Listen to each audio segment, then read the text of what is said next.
धनबाद समाहरणालय सभागार में जिला निर्वाचन पदाधिकारी सह डीसी माधवी मिश्रा ने लोकसभा चुनाव 2024 की अधिसूचना को लेकर प्रेस वार्ता का आयोजन किया। प्रेस वार्ता में एसएसपी एचपी जनार्दनन भी उपस्थित रहे। वहीं प्रेस वार्ता का आयोजन कर डीसी ने कहा कि जिला प्रशासन स्वतंत्र एवं निष्पक्ष चुनाव संपन्न करने के लिए पूरी तरह से तैयार है। उन्होंने बताया कि अधिसूचना जारी होते ही उम्मीदवार नामांकन पत्र खरीद कर जमा कर सकेंगे। नामांकन दाखिल करने की अंतिम तिथि 6 मई 2024 को दोपहर 3 बजे तक है। नामांकन सुबह 11 बजे से दोपहर 3 बजे तक किया जाएगा। 7 मई को नामांकन पत्रों की स्क्रूटनी की जाएगी। वहीं 9 मई तक नाम वापस लेने की अंतिम तिथि रहेगी। साथ ही उन्होंने बताया कि धनबाद में 25 मई को सुबह 7 बजे से संध्या 5 बजे तक मतदान निर्धारित है। वहीं बूथों पर भी मतदाताओं के लिए मूलभूत सुविधाओं की व्यवस्था की गई है। वहीं एसएसपी एचपी जनार्दनन ने कहा कि स्वतंत्र एवं निष्पक्ष चुनाव संपन्न कराने को लेकर बेहतर पुलिसिंग की व्यवस्था की गई है। लोकसभा क्षेत्र के लिए नामांकन की प्रक्रिया शुरू हुई है। इसका गैजेट नोटिफिकेशन झारखंड सरकार में गैजेट नोटिफिकेशन कर दिया गया है। जिला प्रशासन के द्वारा भी, निर्वाची पदाधिकारी के द्वारा भी प्रारूप 1 का प्रकाशन कर दिया गया है। आप सभी को इसमें नामांकन की जो तिथियां हैं उसके बारे में अवगत करा दें। नामांकन आज से प्रारंभ होगा।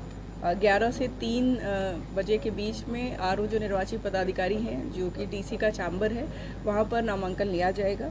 नामांकन दाखिल करने की अंतिम तिथि 6 मई है 3 बजे तक। नामांकन समीक्षा यानी नॉमिनेशन स्क्रूटनी हम लोग 7 तारीख को करेंगे 11 बजे से समीक्षा की समाप्ति तक। 9 मई को 3 बजे तक कैंडिडेट अपना नाम वापस ले सकेंगे। उसके बाद हमारा 7A है वो फाइनल होगा। और मतदान अगर आवश्यक हुआ, यदि कोई निर्विरोध निर्वाचित नहीं होते हैं, अगर आवश्यक हुआ तो 25 मई को 7 से 5 बजे, सुबह 7 बजे से 5 बजे तक इसका मतदान कराया जाएगा धनबाद लोकसभा क्षेत्र के लिए।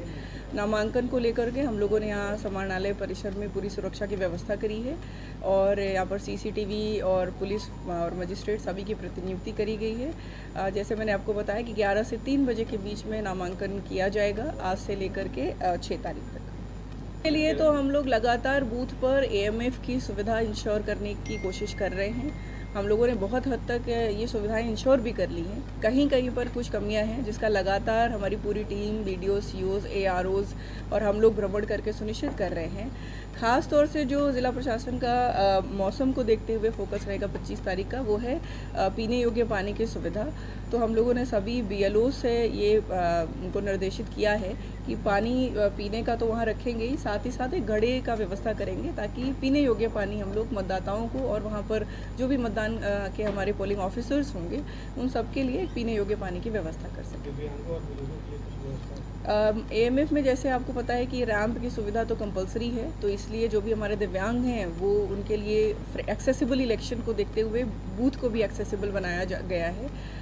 जो बुज़ुर्ग हैं और दिव्यांग, जो ऐसे दिव्यांग हैं जो 40% प्लस डिसेबिलिटी रखते हैं, या हमारे जो ऐसे बुजुर्ग मतदाता हैं जो 85 प्लस है, उनके लिए चुनाव आयोग की तरफ से होम वोटिंग का भी ऑप्शन दिया गया है, जिसमें हमारे BLOs और सुपरवाइजर्स अपने लेवल पर एक्सरसाइज कर रहे हैं। बहुत सारे हमारे पास आवेदन आ भी रहे हैं जो बूथ पर आने के लिए सक्षम हैं, लेकिन अगर असक्त हैं थोड़े बहुत, तो उनके लिए ज़िला प्रशासन पर बूथ पर व्हील चेयर, ट्राईसाइकिल और एक टोटो या ऑटो, इस प्रकार के वाहनों की भी व्यवस्था कर रहा है। वो भी हम लोग टैगिंग कर रहे हैं। तो किसी भी परिस्थिति में ज़िला प्रशासन ये इंश्योर कर रहा है कि कोई भी वोटर हमारा छूटे नहीं, चाहे वो किसी भी परिस्थिति में हो। हम लोग चाहते हैं, पूरा प्रयास कर रहे हैं कि वोटर हमारा बूथ पर आए और अपने मताधिकार का प्रयोग करें। जान रहे कि आज से हमारा धनबाद लोकसभा क्षेत्र के लिए नामांकन का प्रक्रिया शुरू हो रहा है। उसी के लेके हम लोग nomination day security plan already बना चुका है। उसमें पूरा कलेक्ट्रेट और इर्द गिर्द का एरिया का सिक्योरिटी CTSP धनबाद के ओवरऑल कंट्रोल में रहेगा। उसमें हम लोग टोटल 3 DSP को लगाया गया है। एक DSP हमारा मेमको मोड में वहाँ पे गाड़ी रोक करके गाड़ी को वहाँ पे पार्क करने में हमारा DSP ट्रैफिक का रिस्पॉन्सिबिलिटी दिया गया, और DSP हेडक्वार्टर 1 यहाँ पे कलेक्ट्रेट का मेन गेट में रहेंगे। उनका दायित्व यही होगा कि मात्र 5 आदमी उनका बॉडीगार्ड के साथ अंदर आ जाएंगे। उसके बाद RO चैम्बर के बाहर DSP हेडक्वार्टर 2 रहेंगे। उनका भी बेसिकली यही दायित्व है कि इलेक्शन कमीशन के द्वारा दिया गया निर्देश के अनुसार जो 5 आदमी को RO चैम्बर के अंदर घुसना है वो इंश्योर करने के लिए वो रहेगा। इसके अलावा हम लोग और फोर्सेस का डिप्लॉयमेंट पूरा धनबाद में किया है, क्योंकि नॉमिनेशन के टाइम में VIP लोगों का मूवमेंट बहुत होता है। जैसे भी आप लोग जान रहे हैं कि 30 तारीख को राजस्थान का सीएम आ रहा है और 1 तारीख को हमारा झारखंड का सीएम आ रहा है, उसको लेके भी हम लोग अलग से हेलीपैड का सुरक्षा के लिए भी फोर्स का डिप्लॉयमेंट किया है और आने वाला रास्ता में भी हम लोग फोर्स डिप्लॉयमेंट किया है और यहाँ पे आम नागरिक को कोई दिक्कत नहीं होने के लिए एक ट्रैफिक प्लान का भी व्यवस्था हम लोग किया है और ट्रैफिक सुचारू रूप से चलाने के लिए अलग से हम लोग ट्रैफिक जवान लोगों का भी तैनाती किया गया है। चुनाव प्रचार में असामाजिक तत्व जो है उससे निपटने के लिए जिला प्रशासन क्या कुछ, जैसे कि मैंने आपको अभी ब्रीफिंग में बोला जा चुका है कि टोटल जो पिछले 10 साल में जो भी असामाजिक तत्व हमारे यहाँ पे FIR किया है, ऐसे FIR हुआ है, ऐसे लोगों को हम लोग चिन्हित करते हुए उन लोगों के ऊपर हम लोग प्रिवेंटिव एक्शन का कार्रवाई किया है।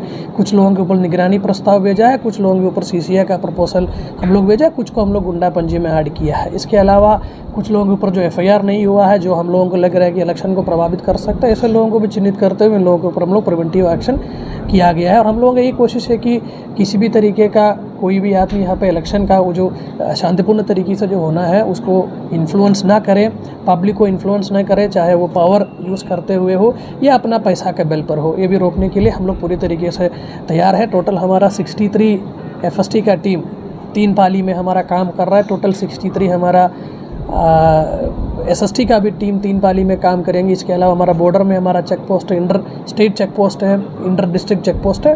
पूरी तरीके से पुलिस और मजिस्ट्रेट लोग मुस्तैद है, हम लोग अपना काम अच्छा तरीके से कर रहे हैं। हमारा यही कोशिश होगा कि इस बार हमारा जो इलेक्शन है फ्री एंड फेयर, बिना किसी को दबाव दे के, बिना दबाव में आके करवाने का कोशिश हम लोग कर रहे हैं। टोटल हमारा 118 बूथ इस बार नक्सल प्रभावित एरिया में आ रहा है। वहाँ का सुरक्षा के लिए, वहाँ पे इलेक्शन शांतिपूर्ण तरीके से करवाने के लिए, इंसिडेंट फ्री करवाने के लिए हम लोग वहाँ पे ऑलरेडी एरिया डोमिनेशन का काम कर रहा है। डीमाइनिंग का कार्रवाई हम लोगों का चल रहा है।